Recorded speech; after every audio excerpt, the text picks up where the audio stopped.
আলাইকুম, বিসমিল্লাহির রহমানির রহিম।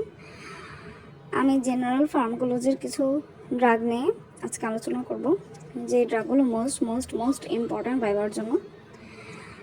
ফার্স্টে অ্যাট্রোপিন, অ্যাড্রেনালিন, মরফিন, মেট্রোনিডাজোল।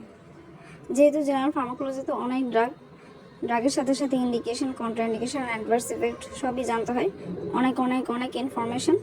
এই ইনফরমেশনগুলো কিছু নিউমোনিক আর ট্রিক দিয়ে পড়লে সহজে মনে থাকে। তাই আমরা আজকে এই কটা ড্রাগ নিয়ে আলোচনা করব।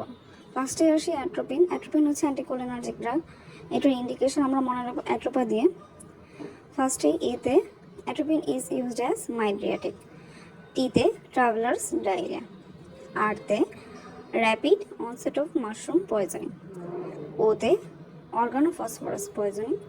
পিতে প্রি অ্যানেস্থেটিক মেডিকেশন। এতে অ্যারিথমিয়া। এবার আসি কন্ট্রাইন্ডিকেশনে। কন্ট্রাইন্ডিকেশন আমরা মনে রাখবো 4D দিয়ে। 4Dতে ফার্স্টে ড্রাই মাউথ। অ্যাট্রোপিনের কন্ট্রাইন্ডিকেশন ফার্স্টে বলবো যে এটা ড্রাই মাউথ করে, dilated pupil, dilated bladder, dry stone. এছাড়া আরেকটা টেকনিক আছে, এটা হচ্ছে take atropine but it sucks. টেকের টিতে টেকিকার্ডিয়া, বিতে ব্লাড ভিশন, এসতে ডিক্রিজ স্যালিভারি সিক্রেশন, সিতে constipation and CNS restlessness.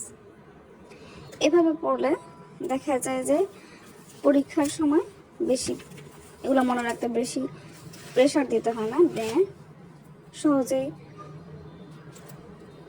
Syllabus শেষ করা যায়, পড়াটা কমে আসে। এখন দেখবো অ্যাড্রেনালিন। অ্যাড্রেনালিন হচ্ছে কোলিনার্জিক ড্রাগ। এটার ইন্ডিকেশন আমরা কীভাবে মনে রাখবো?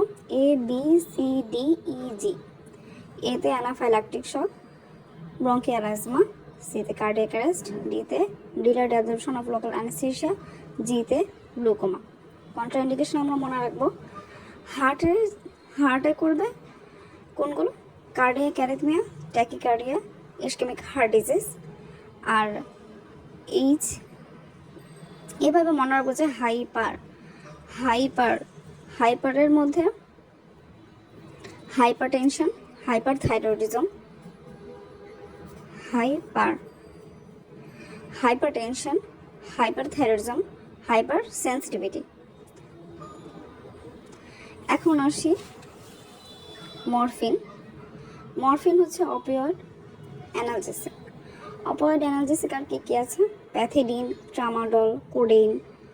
এখন আসি আমরা মরফিনের ইন্ডিকেশন পড়ব। ইন্ডিকেশন আমরা মনে রাখবো AB ক্যাপড। এতে অ্যাকুয়েট পালমোনারি এডিমা। বিতে বিলিয়ারি কোলিক। সিতে কফ। এতে অ্যাকুয়েট মাইকোডিয়াল ইনফেকশন। পিতে প্রি অ্যানেস্থেটিক মেডিকেশন। ডিতে ডায়রিয়া। এবার আসি কন্ট্রাইন্ডিকেশনে। কন্ট্রাইন্ডিকেশন আমরা মনে রাখবো যেটা হেড থেকে নিচের দিকে যেগুলো হয় সেগুলো আমরা বলবো। এভাবে মনে রাখবো যে হেড ইনজুরি, এরপরে রেসপিরেটরি ডিপ্রেশন, তারপরে ব্রঙ্কিয়াল অ্যাজমা, এরপরে chronic obstructive pulmonary disease, renal failure, hypotension. Head injury most important, bronchial asthma most important. এবার আসি সাইড ইফেক্টে। যেহেতু আমরা মরফিনের সাইড ইফেক্ট করতেছি, তাহলে আমরা এটা সাইড ইফেক্ট কীভাবে মনে রাখবো? সাইড ইফেক্ট মরফিন দিয়েই মনে রাখবো। মরফিনে এমে মিওসিস, ওতে অর্থোস্ট্যাটিক হাইপোটেনশন, আরতে রেসপিরেটরি ডিপ্রেশন, পিতে pneumonia, histamine release, intracranial pressure, নশা।